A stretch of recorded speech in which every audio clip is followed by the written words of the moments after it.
After a long hiatus, about maybe a year, I finally got around to finishing Harry Potter and the Order of the Phoenix on Audible.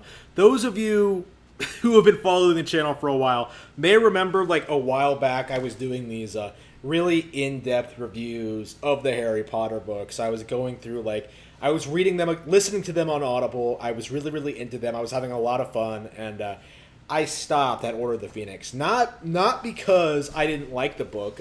On the contrary, Order of the Phoenix is one of my favorite books of all time. But because of where I was, because of the situation I was in when I was listening to this, when I was working this really terrible job, dealing with these really shitty people, it was downright unbearable listening to this, because, like, I didn't want this fucking bullshit. I did not want to hear about how Umbridge fucks over Harry five different ways. Like, okay, like, I did not need to hear that. Okay, I was getting enough of that in my regular life. But I've stepped away from that. Now that I've, like, begun to focus more on, like, my writing career, my online career in general. Gotten a better job. Now that I've moved away from that, like, I finally went ahead, had the time to really just sit at home and listen to this. And it's been a long time since I've listened to this book, but I've read this book, and listening to it on Audible, it really made me realize that truly this is one of my favorite books of all time. Like, there's always that kind of part of you. I think I felt this way about Zelda Ocarina of Time back in the day as well. Like, you kind of have this feeling, right, that the only reason you like certain things is because you grew up with them, right? Like, you only think Harry Potter is the best because it was the first fantasy series you ever read. Like, you only like Nintendo because it was the first video game developer you were familiar with. Like, there's this part of you that thinks, that assumes that there must be something better out there. There must be something that, like, appeals more to you than this. And in certain ways that's true, right? There's always, like, something else out there that's going to gain your interest, but at the same time, that does not make the stuff you do know that you do like bad. And with Harry Potter, I found myself, like, completely enamored with this book. Like, this is not only one of my favorite books in the series, like, my personal favorite book in the series, it's probably legit my favorite book of all time. It is that good. It is that multi-layered. It's that complex. It tackles so many difficult subjects. It's so engaging. It evolves the characters in interesting new ways. Like, I fucking love this book, and there's a lot of reasons why. I do think there is a very clear divide between, like, what the first four books try to do and what the last three books try to do. Because I do think that, like, there was a bit of a transition in book four where, like, it kind of went from, like, being for kids to, like, young adults, right? Like, you don't really feel like these books were written for the same demographic. Like, well, it feels like these books were written for the same group of people, but as they got older, like, they tackled more complex things. They brought in more. They had darker subject matter. They did all sorts of things, and this kind of was. This kind of was a thing in 3 and 4. Like, of course, you have, like, the premise of book 3 is that, like, Harry Potter is being hunted down by a mass murdering lunatic, Sirius Black. That's pretty dark. But with what book 5 tries to do, with there being an elaborate government scheme to weaponize fake news to continue to pretend that Joe Biden won the election, that Voldemort has not returned, it's this really harrowing sort of, like, holy fucking shit, like, nobody in the wizarding world is taking this very real problem seriously. Like, you have this mounting feeling of dread throughout the entire thing, where, like, the government is, trying to get Harry expelled from school. He's trying to have him branded as a lunatic. Like, people he knows, people he's known for years, think he's lying about the whole Voldemort thing. Like, it's this. You have this new Defense Against the Dark Arts teacher that's fucking him over any way she can, like giving all these crazy privileges to the Slytherins, and doing all this crazy messed up stuff, firing teachers, like putting people in positions of power in order to like influence propaganda, like passing all these crazy, oppressive, authoritarian school rules. It's a very, very interesting sort of take on this idea of this overbearing authority figure coming down on you, because like this is of course a government woman, Dolores Umbridge, who has direct ties to like the Minister of Magic, like influencing his will on the students in her own particularly twisted, sick way. It is so fun. It's so frustrating. Like there are plenty of times where like I flip the fuck out listening to this. In particular, I think I was surprised this got as much of a reaction out of me as it did. I remember sitting here in this very couch, like listening to this audiobook. I think I was playing a game or something, and it got to that part where they're on the astronomy tower, like they're taking their OWLs, and Dolores Umbridge decides, okay, let's go after Hagrid. So she gets like 6 guys together. She goes down there and like tries to have him arrested, right? Like for some reason, she goes out in the middle of the night and attacks him, right? And people watch this happen, right? Like it's this crazy scene where like Hagrid's like beating the shit out of people, his dog's trying to attack people, like shit's getting real, and like everybody's just freaking the fuck out, like it's insane. And then McGonagall comes out screaming at the top of her lungs about like how unacceptable this is, and immediately she gets hit by like 4 different stun spells. It just sort of happens, right? Of course, like nothing really happens from it. Like she's fine, right? But she comes back in the next book. She's fine. But she comes back at the end of the book. She's fine. But I was sitting here like thinking about this, like, holy fucking shit, this is serious. You know what I mean? Like, we live in a society where where like people bitch about like police brutality, like, oh no, how dare you like go after that black criminal, but here we have excessive force being used against an old woman trying to stop a legitimate injustice, right? Like, nope, the government doesn't care, just blah blah blah blah. Like this is one of the things that I've really noticed this read through of the books. Like I swear, like I notice more and more things as I get older. Like again, these books are very, very complex, and it's a very, very good reason why they remain so appealing to kids and adults. Is that you're always going to notice new things, new patterns, new ideas, things that you never really noticed before. And the thing that really, really, really dawned on me this read through is that like Harry Potter is actually really, really fucking dark. Like legit, like surprisingly so. For a kid's book, like some of the weird shit that happens here, you have monsters stalking the Hogwarts school, you have mass murderers, you have like these crazy challenges, like you have like the Forbidden Forest. Like there's some really fucked up shit in Harry Potter, and you always get this impression that there's probably a lot worse stuff out there, you just don't fucking see it. So like with Order of the Phoenix, like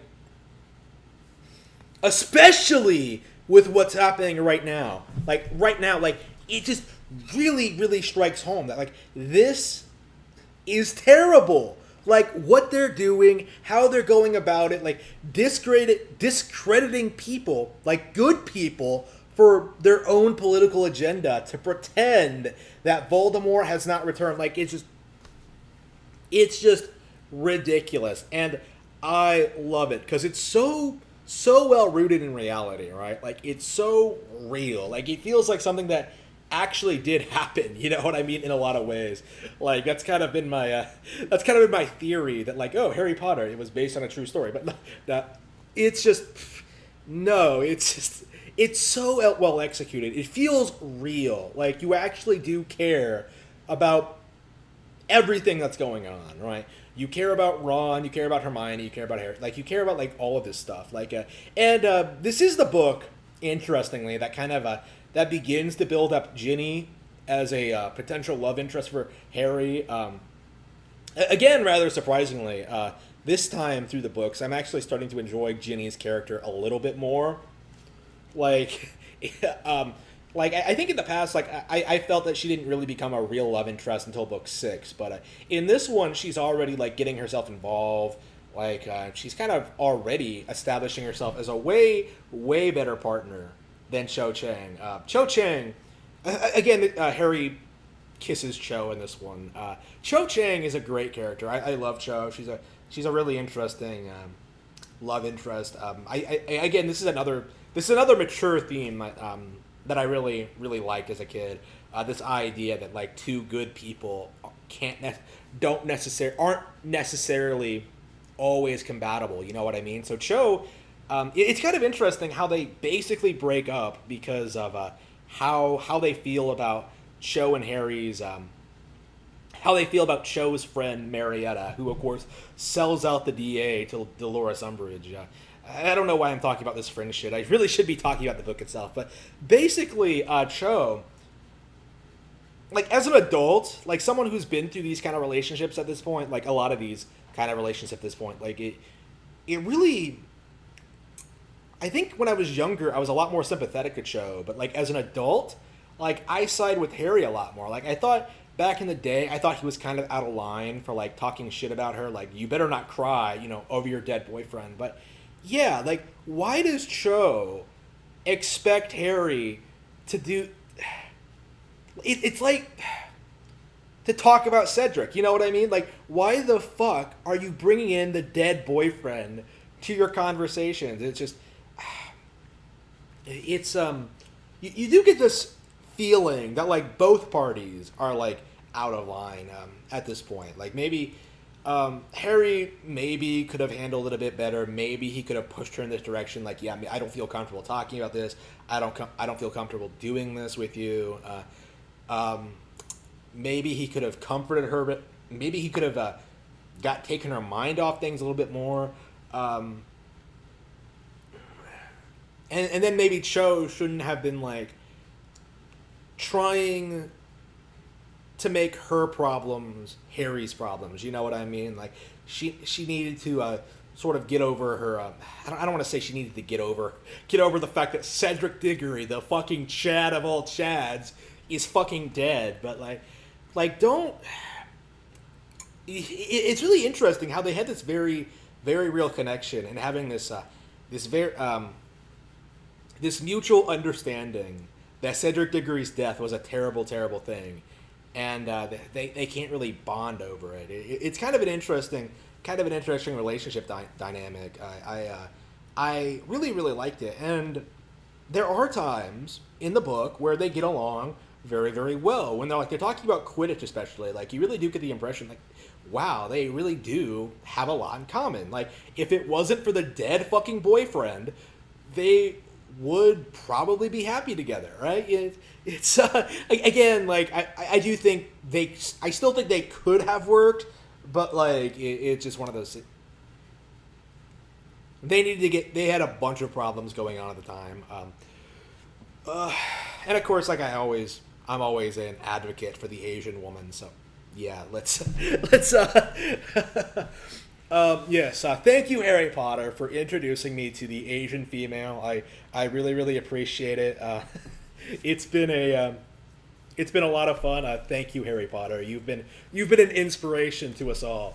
I think most like Asian advocates are like degenerate Japanese weeaboo, like anime nerds, but like I do it because of Harry fucking Potter. If Harry Potter done it, you should too. So anyway, so yeah, like I said, like the novel has a lot of elements to it. You know what I mean? Like, the characters are getting older, they're getting more emotional, they're freaking out a lot more. I've heard a lot of criticism about this book, about Harry is way too moody in this one, but like honestly, I do think it's completely justified, it's warranted, and it leads to a lot of great character growth, right?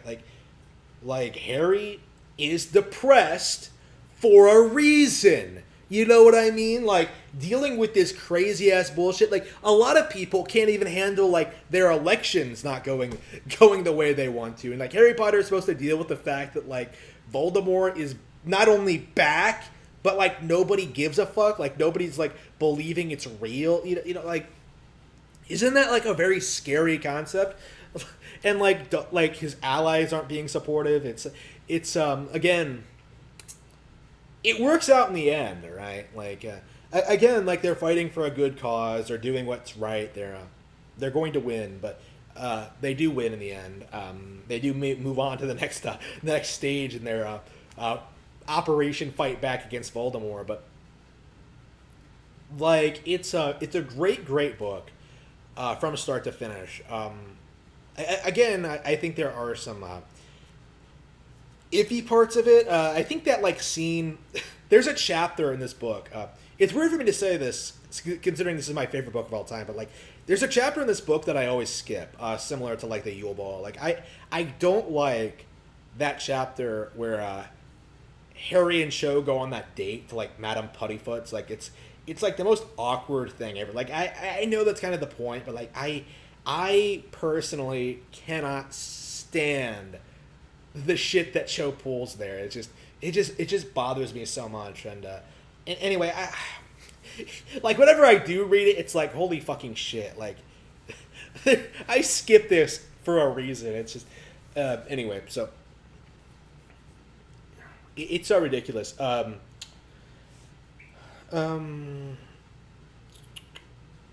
I think another thing the book does actually pretty poorly is that it really does kind of doesn't really build up to its climax very well. When it comes to Dolores Umbridge, specifically one part of her character, namely the fact that like she's been trying to fuck Harry over since, like she was the one who, like Umbridge was trying to fuck Harry over before she even met him. You know what I mean? Like that kind of reveal is something that like a lot of people kind of ignore. But she sent the Dementors after her, like after him at the beginning of the book. Like that's kind of, I always thought that was kind of contrived. I thought that was kind of ridiculous. It just kind of happens. Not a fan of that. The other thing I'm not a fan of, and honestly, arguably, probably my least favorite overarching plot thread in the entire series is the Creature's betrayal. Like Creature going to the Malfoys and selling them out, doing all this shit. So Harry is led to believe that Sirius Black is in the Department of Mysteries. Yeah, that plot thread was just kind of, again, it felt kind of contrived, especially that little bit where like Joe's liberal side comes out and Dumbledore is just like, oh man, if only we didn't treat magical creatures so terribly, this wouldn't have happened. Like, shut the fuck up, Dumbledore. Like, come the fuck on. Like,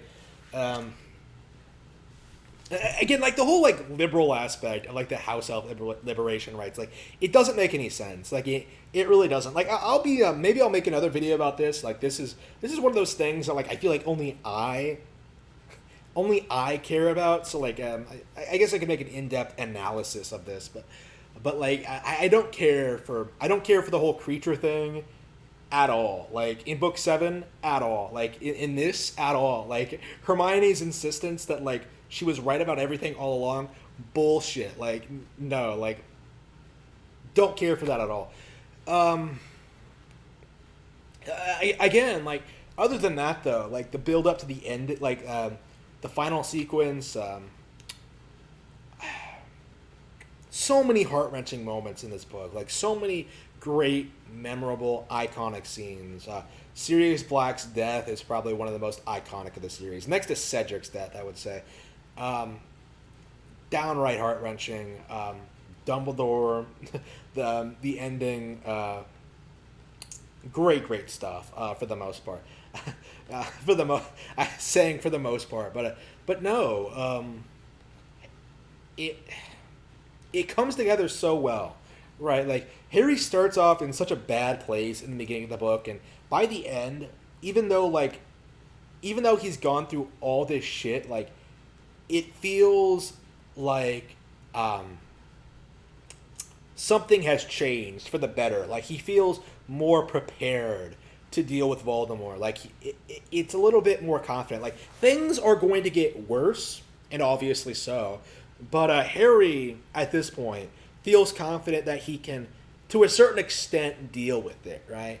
And I think that's a really good positive message for all of us. Is that like no matter how hard things may get, if you keep pushing on through, eventually you're going to learn how to deal with it. And this is I highly recommend this one. Again, I recommend the entire series. I recommend all of these books. Be sure to check them out. Like they are fantastic. I love Harry Potter.